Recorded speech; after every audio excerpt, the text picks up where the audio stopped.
Right, over the last couple of weeks, we've had the pleasure of one or two real good top class anglers coming in with some great products, and today is no different. We've got Mr. Nick Larkin from Nisa Feeders here to show us his new micro range. So Nick, good morning. Lovely to see you, mate. Lovely to see you. Well, thanks for the invite. Yeah, it's nice to be able to explain one river angler to another. This is how I like this. Right, these look nice. We've already had a little preview of what you've got, yeah, and now you're here to tell us all about them. All right. So, yeah, what do you got? Well, I mean, first of all, should we just get rid of the bags? Yeah. Because I don't know if they reflect the light and stop people seeing. I can still leave them in the little groups, but this is basically a little family of new, what we call them micro-sized cage feeders. We'll just talk about the cage feeders to start with, should we? Yep. Yeah, about 12 months ago, I was approached to make a much smaller cage feeder for people who would go into venues, maybe not just in the winter time, but of course, you know, winter, early season, fish aren't really feeding manically. So we scale down, don't we? Yeah, we scale absolutely. down in certain ways of fishing, including the amount of feed that we use. So it took me a little while to get it all done, but we've come up with the little micro feeders. Now, the first product I was asked for was our very popular rocket feeders, which are the ones with the nose leaded loading at the front. Yeah. Because these have become a very, very popular feeder for obvious reasons. They cast like a dream. So yeah, for accuracy. Yeah, perfect. So particularly for you know, bigger waters, large lakes where you want to fish at a reasonable range, and slow moving rivers. Obviously, you know, the heavier flows, these are going to roll around, so that's not the ideal product for that, really. But having said that, we do them right up to 44 gram in these, even in these little ones. But I was approached initially to do a little tiny leaded, tiny bodied feeder. Yeah. And as I say, during the colder months, you don't want to be feeding too much, and even in the summertime, you know, you might be even on a quite prolific water. But as the session goes on, keep putting in big feederfuls all the time is not really what you want to be doing. And you know, even the new thinking of fishing, where we on the carp waters, I suppose it stemmed from the fact that we're fishing sometimes for one fish at a time. Absolutely. You know how we talk about that now, instead of building up. And I think a lot of that stems from the fact that our ground baits now are so attractive, so potent, that sometimes the more you put in, it's great to start the swim off, but you can put too much of that stuff in. I'm talking about the fish meal ground baits and the pellet based ground baits. They're very attractive, very potent, and you don't really need that much of them. No. So as a feeder manufacturer, for the last decade, I suppose, when I think about it, I've seen a trend where our best sellers used to be feeders that big, and it's now gone down. Totally reverse. It is really. Yeah. We would have never sold feeders that small 10, 15 years ago. No. You know, maybe just to a few odd Winter League anglers. But now it's part of everyone's armoury. Yeah. And I also have to say, and thank very much the fact that there's now an international world championship scene with feeder fishing. Yes, as you know, feeder fishing is massive. Now those lads, those competitors, lads and ladies who do that, they have to use a feeder for everything. Yep. In that particular event. So, you know, even fishing for bleak, it's a feeder. It has to be a feeder method. Yeah, of course it does. So these little feeders have come in invaluable for people like that. So that's basically why No, that's the that we've was the thinking we've done behind why. Yeah. And when you think, I mean, I've got one pocket here, just to show you the difference. Now that is what has been our smallest feeder for many years. That's a mini style.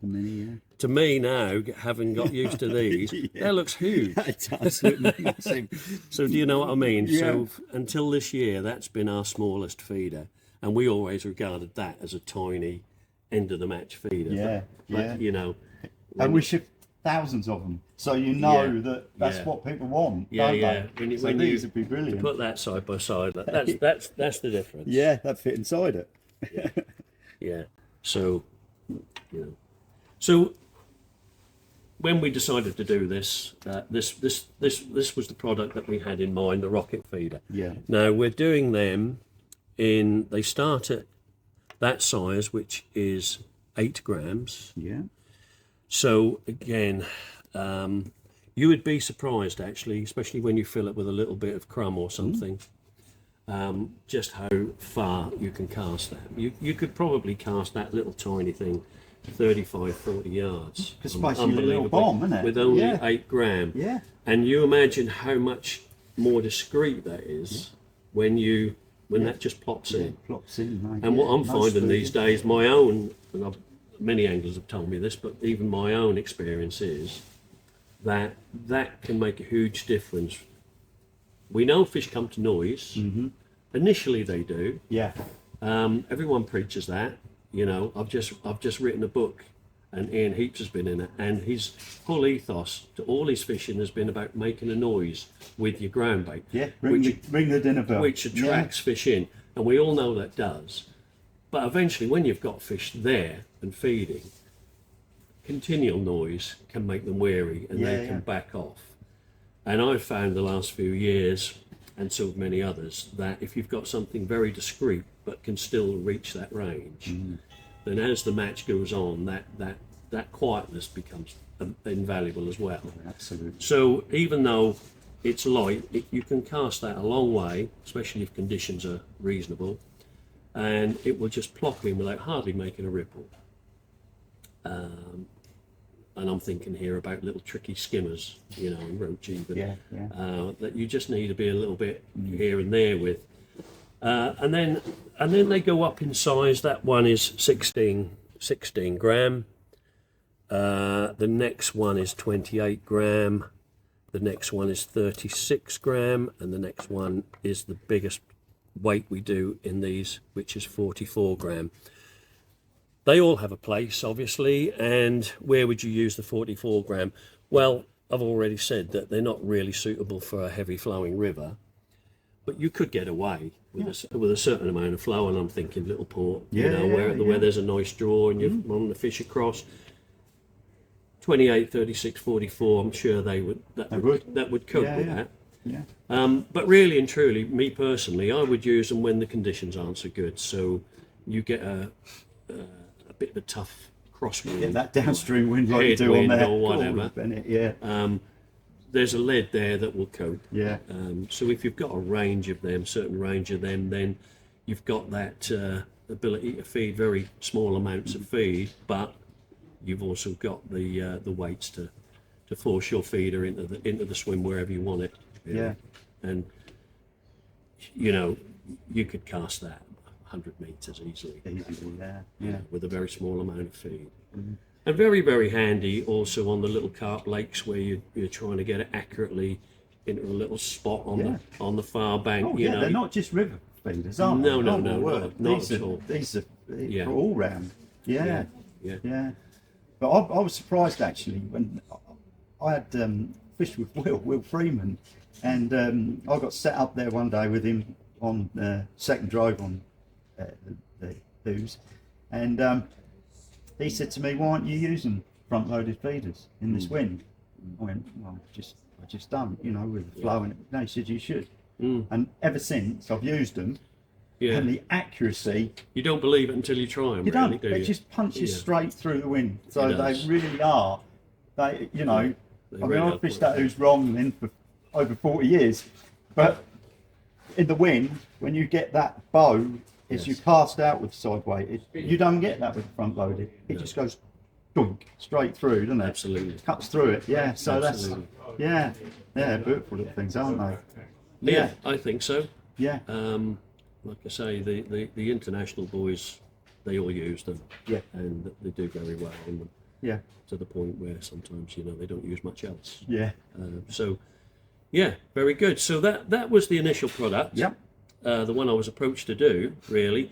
But of course, me being a manufacturer, I've got to think of other things, spin-offs from that. And of course, what I've already said about these not being really very suitable for flowing venues, we've got over that by having the side-leaded little family as well, just ordinary cage feeders with a lead down the side. And these are the ones, obviously, that will take a little bit of flow. Yeah. If there is some. And they're all, even the lightest one, which is 12 grams, that's got a flat bottom. So I've been doing a bit of chub fishing on the Waveney just this last few weeks, and even with a decent flow, it's a small, narrow river there. Not hugely fast flowing, but there's a decent flow. And I've been using like liquidized bread and mashed bread in these little tiny feeders with only 12 gram on, and I was really surprised how they hold in one spot. Yeah. Or just now and again they'll just move a little bit, which is sometimes a good thing, you know. But again, we've got a range: 12 gram. The next one is 20. Again, all flat bottomed, and a nice spread of weight as well. So they're not, the weight has been made so it's quite wide rather than deep. So so the feeder sits near to the bottom. The next one up from that is a 28, and then again the heaviest one being a 44, which again, that would take some flow to move that. This one here, and probably the 28 on my rivers, the Broads rivers, will be very, very valuable, because we have quite a lot of flow to deal with on that. Yeah, most definitely you do. The River Year would probably dictate that we use that one, and even the Bure as well, maybe.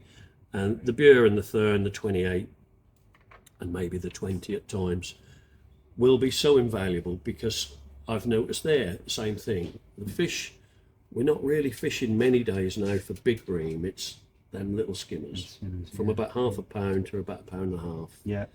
And they don't always want lots of feed. No. But they want regular feeding, but not always lots of feed. Not really. And you can definitely put too much feed in for skimmers. Yeah. And these will be used very, very useful for those, even those very prolific rivers where we're fishing for maybe 25, 30 pound of fish.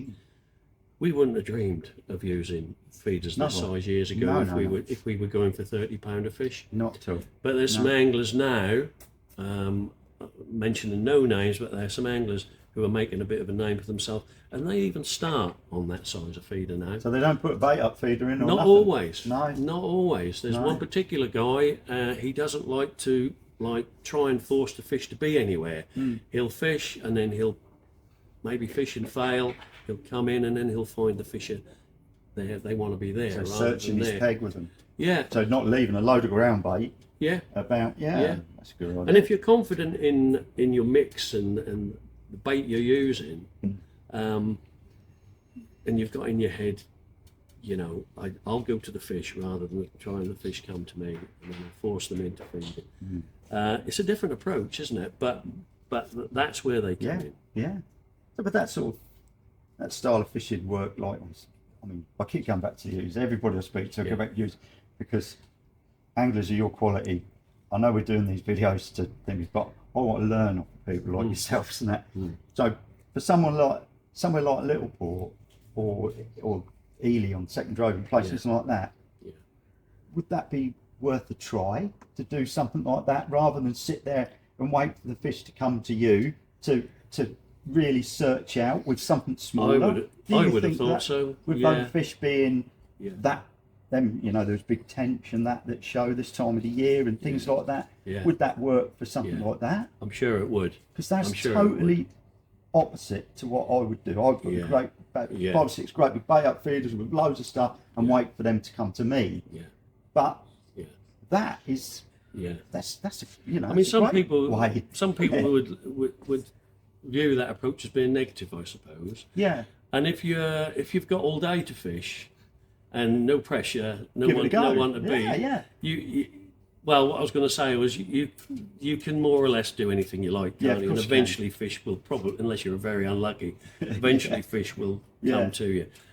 But when I always talk with a bit of a match fishing head on, I suppose. Absolutely, yeah. So you have to think, well, you're trying to make the most of your peg without blowing it. Yeah.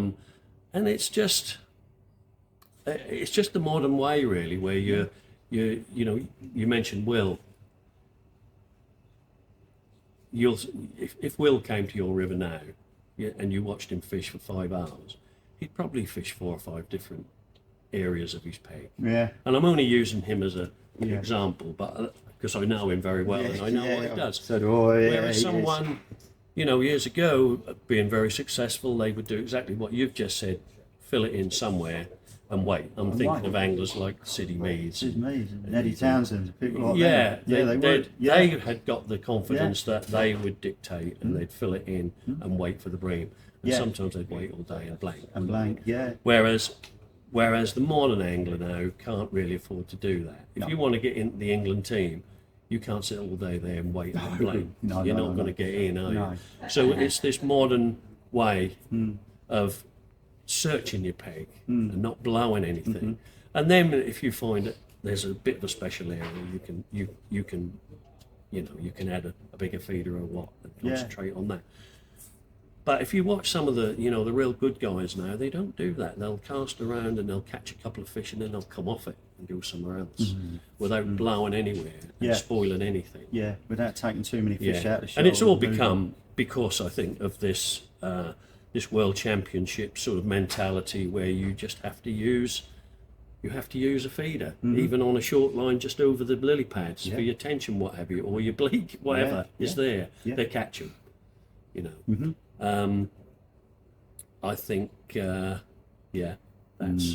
something went through my head then that a couple of times and I keep forgetting what it is. But anyway, I'll come back to that. No, I'll come back to that. But I know what it is. There's, again, in the modern day fishing, there's a lot of now feeder only events.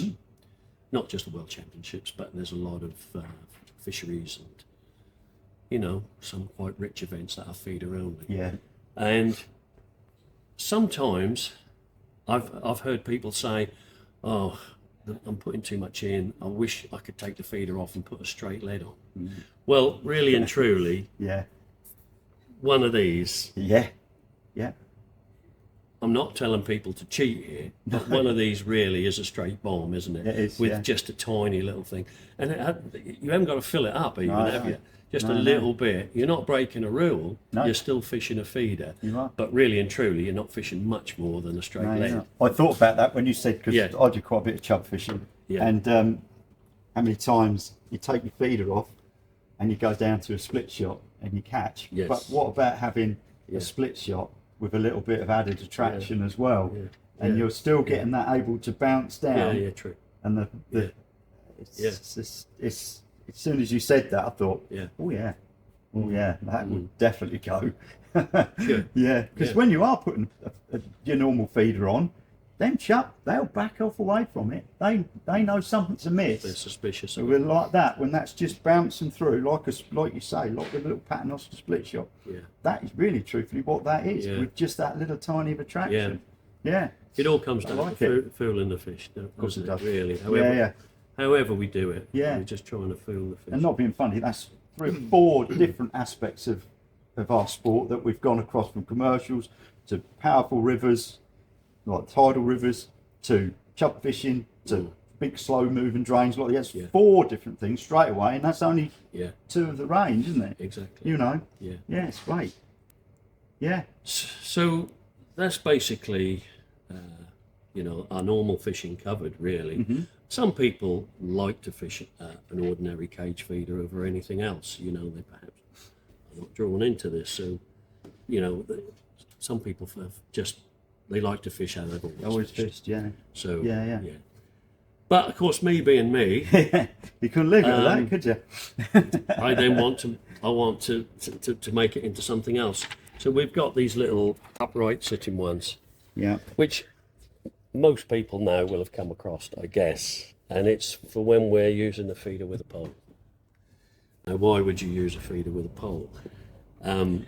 There are certain times when it's an unbeatable method, and it's usually when a river goes into flood. So when I'm talking pole feeder fishing, I'm really talking river fishing. At this time of the year. Yeah. And what makes a river difficult to fish? It's usually something to do with extra flow that this time of year, back end of the season or through the winter, we start to get rain and sometimes snow, but not very often. But it puts a river with a bit of extra pace, and that can become difficult to fish. Not just with a float, it can become difficult to fish with a feeder as well, because you get suspended. Yeah, we really struggle with that. Weed, dead weed, really rubbish. Yeah. Which can gather on your line when you're fishing that normal. cotweed, and that's awful. Yeah, isn't it can be, to the extent where I have fished rivers in the past where if you leave it out for more than a minute, you can't reel it in because you've just got a line full of debris. Washing line. A washing line. Yeah. So classically, that's when the pole feeder comes into its own. You're limited to a little bit of length that you can fish a pole feeder. Closer the better sometimes when the river's in flood, and literally 4 or 5 meters can be the spot. And but even up to 10, 12 meters, you can make a rig with your pole feeder on the end and just put a cable tie on your pole and loop it over. You need to keep the feeder out of the water, obviously, as you ship out. Yeah. So you put it over a cable tie and ship out, and then just turn the pole. Yeah. And drop it in at 10, 12 meters, put your pole on a bump bar, and you're away. And the whole point of that is that you're keeping you've only got a short length of line in the water. Yeah. So even if there is a lot of rubbish coming down with the flow, and it does catch your line, it's only catching your line on a very short bit. Yeah. And because you're holding it there, it doesn't matter that much. Really. So that's the beauty of fishing a pole feeder, that you're plonking a bait in, preferably not too far out. And I would say if a river's in flood, it's usually coloured, and often the fish will want to come out of the main flow a little bit anyway, and just onto the shelf or below the bottom of the shelf. And it makes it simpler as well, because you can almost fish to hand, fill your feeder up and just drop it there. And that's a super method, and one that I've managed to win a lot of matches with. Not just on roach, but bream as well. People shy away from it though, and I don't know why. Yeah. I don't know why they shy away from it, because it is as simple as it comes, isn't it? It's the feeding and that, I would say, but it's a very simple method. Really. It should be kept simple. Yeah. Pole feeder They fishing. do make it awkward, you I must say. You can overcomplicate it, but really and truly, having said that, you need to get your rig right. Now, if I'm fishing to hand, I will normally drop the pole feeder in slightly downstream. Now, any time you're ledgering, let's just do that for the time being, you're ledgering with a weight downstream, it sometimes gives you a problem to hit the bites. Yes. Sometimes, like, I don't do it very often, but I do it when I'm chub fishing sometimes. I'll put a lead down the peg and feed some casters, and you're fishing down the peg. And I'll sometimes even do it on the rivers when you've been catching on a pole and it's dried up a little bit, and then you put a lead down the peg and the fish are down. Yeah. further than you can reach with a pole. You know? Yeah. And not always can you put a stick float down because of the wind or something like that. So you put a lead down, but it can give you a problem to hit the bites because everything is so direct when you go downstream. Yeah. So when I'm feeder fishing on a river, I tend to have my feeder almost straight in front of me when I'm rod and reel feeder fishing, because as you get a bite, you're able to put a bow in your line, and as you get a bite, the fish will dislodge the feeder and give you a slack line. The fish is not able really to feel your tackle that much, and it's probably self-hooked by the fact that it's moved the feeder, and it becomes much more effective to do it like that. If you start putting your feeder downstream, you will start to miss bites. So why do I put the pole feeder downstream? Well, like I've just said, I sometimes use it when I've been on the pole and have fed ground bait in front of me or a little bit down, and I've been running a float over it, and it started to dry up a little bit. Yeah. And I'm thinking more the River Yare here, which has got a fair bit of flow. And this scenario has happened several times where I've, caught really well, and then it dries up the last hour, and I've put a pole feeder on, and there's been fish there. So you get a different presentation, basically. Oh, It's still bait. And there is still fish there that you just haven't been able to catch anymore running Sometimes through. you just don't want to chase it. And when you're trying to hold it back harder, it doesn't always work. So pole feeder oftentimes just drop down. Boom! Oh, blimey, there's fish still there. So that's why when I've been practicing pole feeder fishing, I practice it for putting it down there because I'm on where my feed is, basically. And one problem I encountered was this directness. So this is the thing that has to be practiced to take that directness out. So the fish are not feeling your tackle. And you'll get these. I'm sure anyone who's had a go at pole fishing will have encountered this, where you get these savage bites and you just can't hit them. There's nothing there. Gad shots. Yeah. And I got over that by using a nice soft donkey top, as you would if you were ledgering. You'd have the tip suited to as soft as possible.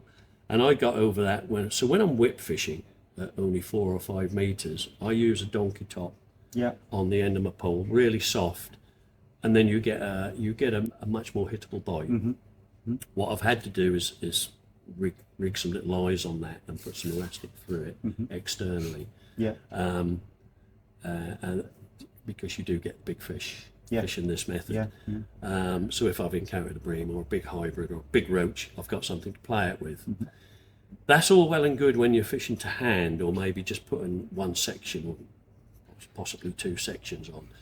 But if you were putting that rig over a cable tie to ship out to 10 meters, what happens is your line, where all those little eyes are, it tangles. So it's not great.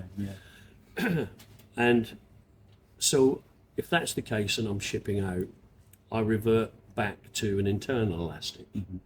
Or if I'm expecting some big bream, like we started to encounter on the River Wensum when we were fishing that, it became not so much a roach method.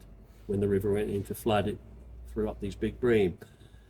Fishing a whip with that short bit of elastic was too dodgy, really. So I had to find a method that would incorporate my internal elastic. So we came up with this, got one in my pocket here, we came up with this little guy here, which is a Bite Master indicator. And this hangs off the end of your pole. I hope you don't mind me talking about this, but just this just explains. This is a free lesson for me. Well, this just explains what I'm talking about. If I can show a visual thing, and it's basically just the length of. I mean, you can make them yourself because they're just pole elastic, and doesn't want to come out. But we can save you that. Now this is the heavy version. Not a version I use very much because this is a 6 elastic. I thought I'd bring that just so it shows up on the camera really. But it's got a peg at one end and a little loop at the other. Now from your internal elastic, this just goes over the loop of your stomfo together with your pole rig. And then this little pegged end, you slip a little bit of silicone on your line, on your main line, and this just plugs into that. So you've got your main line and this, what we call a bite master indicator, hanging together off the end of your pole. And then what you do, you just pull some main line through that pegged end, so you've got a bigger length of line than you have the elastic.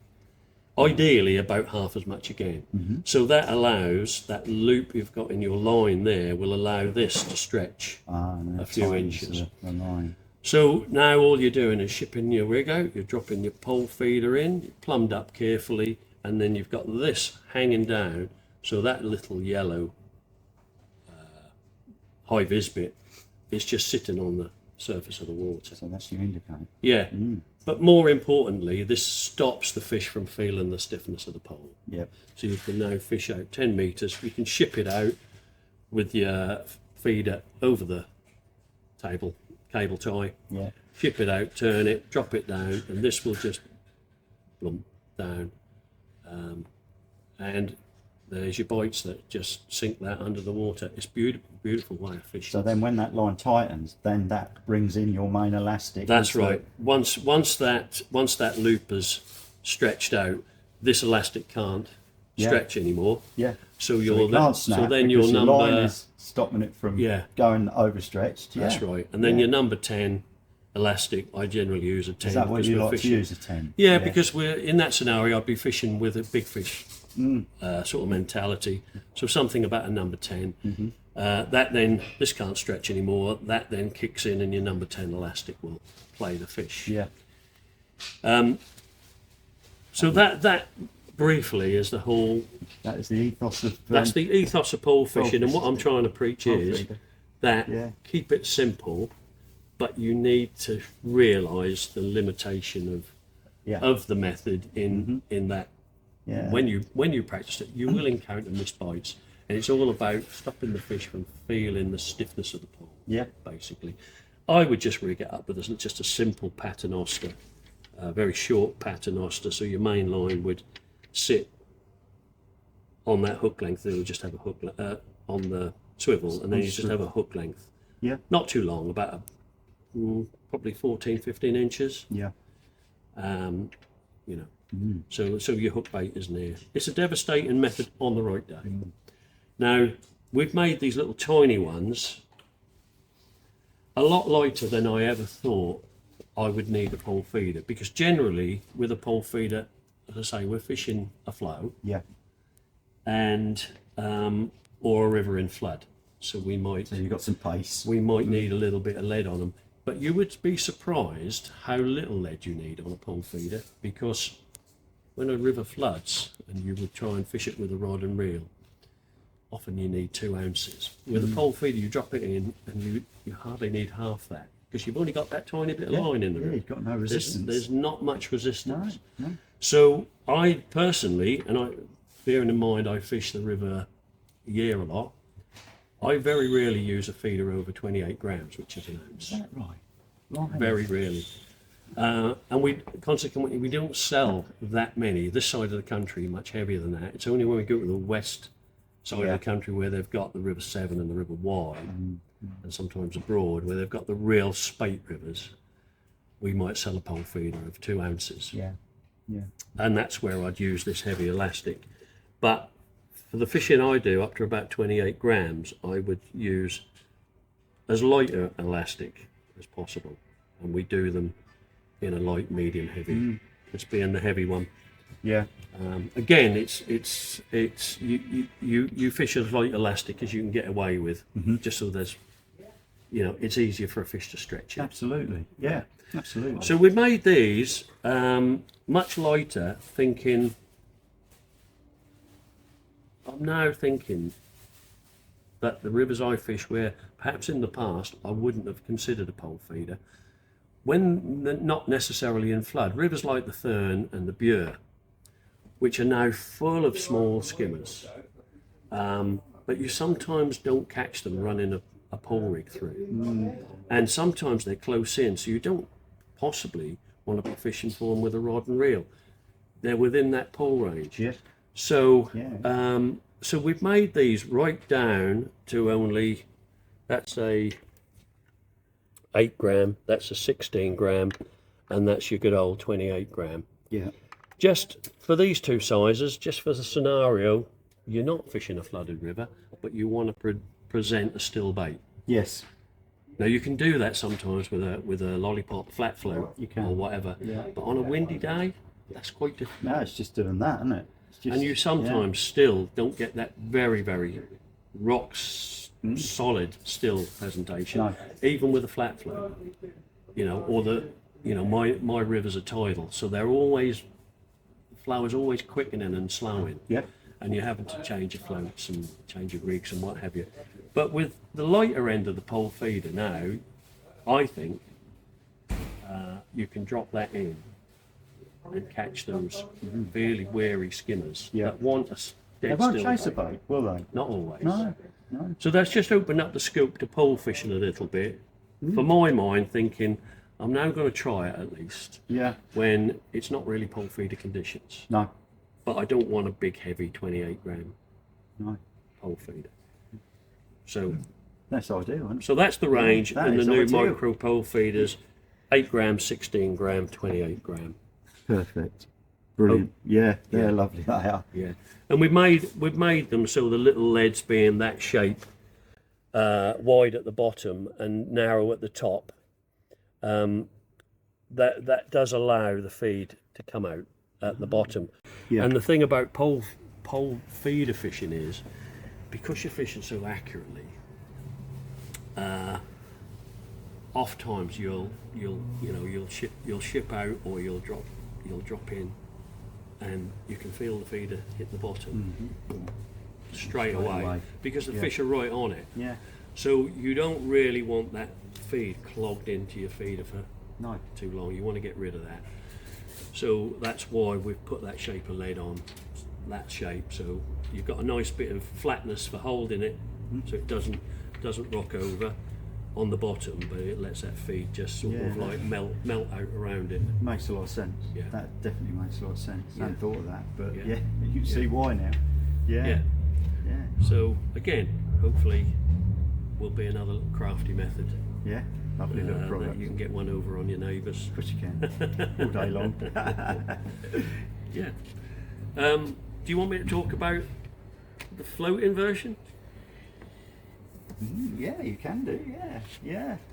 This interests me, you see, doesn't it? Yeah. Yeah, this interests me. I a know lot. you're not thinking carp, are you? No, either? I'm thinking rudd. You're thinking big rudd. aren't Yeah, you? I am. Yeah, Yeah. in the fens here. So, Limey. this is a product that we've had out for many, many years, and I hate to think how many we've sold, which is aimed at catching fish near the surface. Yeah. Not right on the surface, but just below the surface. Yeah. It's called a chummer. And you can see from the diagram here, you're filling this with either loosely packed crumb, or in this day and age, it'd probably be soap pellets, Yeah. micro pellets, whatever. And I'm thinking ablets. yeah, For them rudd, because that would just go in, cloud, yeah, and not go down so far. That's what I'm thinking. very nice. And what would you have on the hook? Sweet corn, Sweet. all day long. You could use it with floating bread. That'd be quite exciting, wouldn't you? 'Cause that would. Yeah. They'd have Yeah. that hit it on the surface as well. Yeah. But yeah, sweet corn. Yeah. Yeah, they love that. So these come in packs of 2, and there's full instructions on the back, just to show basically a little rig diagram. Very, very simple. Just a more or less free running feeder between a bottom stop, and if it's allowed, a top stop as well. Yeah. Just to anchor it. Just get them out and show you in the flesh. I could just see that. I'll do it. Yeah. Well, I've got one happy customer already. Yeah, you have. As soon as I see him, I looked at Aid and said, Yeah. "Rudd." Yeah. So why are we putting 2 in a bag? Well, up until now, we've had 4 different sizes of cage available before these little ones came along, and we used to sell one bag would contain 2 different sizes of cage with the necessary floats on them. So we only had 2 varieties really, which we call the small and the large. So the small one would have a mini feeder and a small feeder in it. We were going to bring these out in the sort of on their own and call them mini chummers. And then of course I realised that this one would have very little weight in it to cast. If you were only putting crumb or even pellets in there wouldn't be that much weight to cast. No. Because none of our chummers in the past had any weight loading at all. No. Because they were bigger in the cage, there was quite a lot of weight to cast. Yeah. And again, you can probably cast these 30 yards easily. So I decided that we would need, because there's not much capacity for feed, we'd need a little bit of a lead loading in one. So there's an 8 gram lead loading in there, and it's quite noticeably heavier, especially when you get a bit of feed in. Yeah. And you'll be able to cast that one probably 40-50 yards, to be honest. So you now have a choice in one packet of having an unloaded one, for say, let's say ranges up to about 25 yards, and then this one for ranges of double that, if you want. Yep. And then of course I thought, well, why don't we do that for all of them then? So we've now got 5 different bags of chummers. They're all one size of feeder, but there's a loaded one and an unloaded one in each bag. That makes sense. And they've been good sellers for us for years, and of all the, how you get comments back on some of your posts and emails, I've probably had more people comment on how effective a chummer is over the years than any other feeder we've done, believe it or not. And not everyone fishes with something like that, but we've had more comments, generally very, very good ones, positive ones, about the chummers, that sort of floating size of feeder. And like you've just said, they're not just for carp fishing. Any surface, any surface, especially these little tiny discreet ones now, any little surface feeding fish, big, medium, small, will come to that. They definitely will. See, I never used the other ones because I thought I'm putting too much in, and with like some of the rivers, they flow a bit, the ones I fish for the rudder, and I didn't want them to disappear down following it. But when you're only putting a little bit in, that would be bang on for that. And it's exciting as well. Cool, not much. Often the bite comes quite quick. And it's a pretty exciting way to fish. But you imagine letting that just go down chucking down on them somewhere, with chub in it. And you've got some bread, and they're coming up in front of you, and you can just pop that out, nice and discreet, with a piece of bread on it. And like you say, exciting. You imagine chub it and that. Pretty arm off. I mean, what you put in it, it's up to you. Some soaked mashed bread. Mashed bread, that would be it. Any type of ground bait, as long as you don't mix it too stiffly, that will come out nicely. And again, what a lot of people use these days are soaked pellets. And there's enough buoyancy in there to hold that. There'll be each. You'll find when we do the bigger ones now, you'll see the size of the floats quite dramatically between the the different loadings. So whereas they used to be sort of like one float for all, really, because we had no lead to consider. But now we've got a loading. Obviously the floats are different.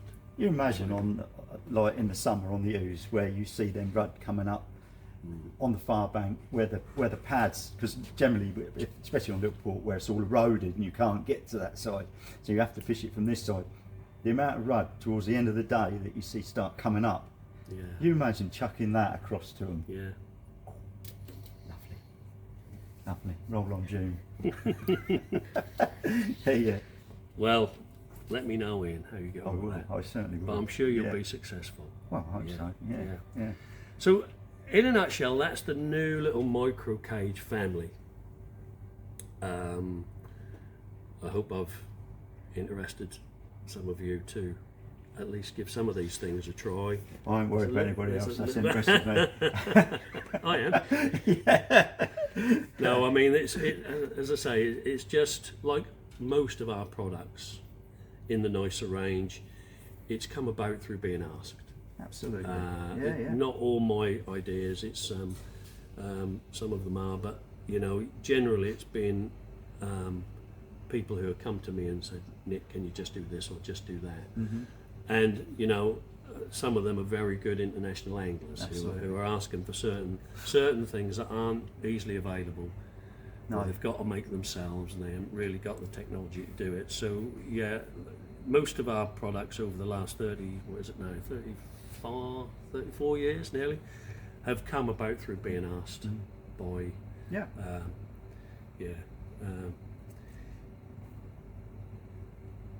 This is not in the same family, but it is in a way because they're tiny.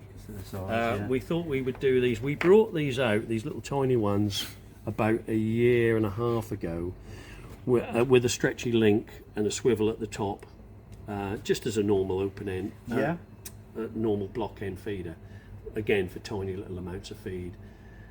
You know, on commercials really, where people are just feeding loose maggot.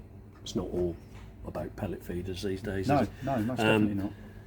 Maggots have come back quite Yeah. big, and so we brought a little cut down, basically. You could call them cut down maggot feeder, or whatever sort of feeder. I remember fishing feeders this side years ago at Littleport when there was big matches on there, and we used to put one sort of chopped up lobworm in it. Looking for a rough. People moan about winter leagues nowadays. Yeah. Well, sometimes you'd catch a big perch. Yeah. Maybe 2 or 3 big perch. I'll tell you what, on the winter leagues on Littleport, you really get lucky. 3 out of your 4 to catch. You were somewhere whereabouts, and you had to catch a rough, and that was the same thing. Yeah. Just using something like that. Yeah. So this just again has come as a spin-off through people asking me, well, can I do an inline one? And because, you know, if you want to fish your maggot hook bait or whatever hook bait very close to a few maggots dropping out of there, so let's say a 2 or 3 inch tail, then there's no better way of doing that than an inline feeder, really. So we've just made this with a straight through tube, so that you can, what I would tend to do, I mean, several of the fisheries I fish now don't allow anything above the feeder. It's got to be free running. So I just tend to put a swivel when I tie my hooks up, just a 3 inch hook length with a swivel at the top. So I would just put my main line through that, tie it to the swivel. Just blood knot to it. With I use a Palomar knot. I use a Palomar. Yep. Generally. Yep. That's a really, really strong knot, and that's as simple as it is. It's totally free running, but you've got your bait right next to your feeder. So again, it's a little offshoot. And you've got the accuracy again with the. Again, very, very accurate with the nose lead. With the nose lead, yeah. So if you want to go right up tight to an island that's or the whole something. point of that design, really. Yeah. We do some small ones with a side lead, but for that, really, you can't beat the nose lead. Just for the accuracy. Would you ever use that on a river? I don't see why not. For the same reason that you could use. Yeah. As long as it holds, Yeah. or holds reasonably well. I'd say Why not? if you are looking for perch and things like that with some chopped worm, Yeah. a bit of blood meal or something mixed Yeah. up and rammed Yeah. in there tight, Yeah. you I could, mean, couldn't you? as far as the inline one's concerned, it would be purely if I wanted to put my, a very short tail on. Right. Yeah.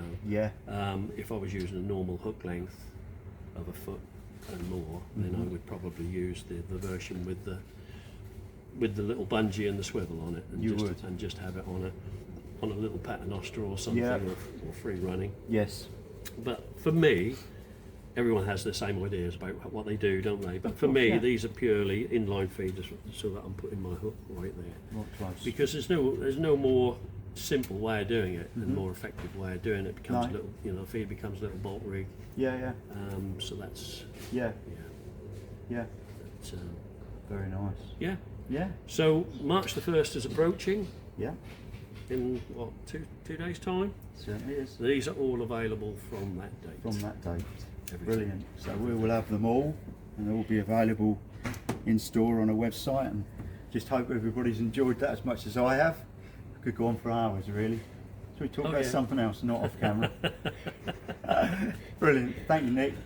No Loved worries. it. I've loved it. I really Thanks. enjoy it. No, thank Brilliant, you mate. for the opportunity just to explain what Yeah. we do. Yeah, no, it's brilliant, mate. And it's always a pleasure, isn't it?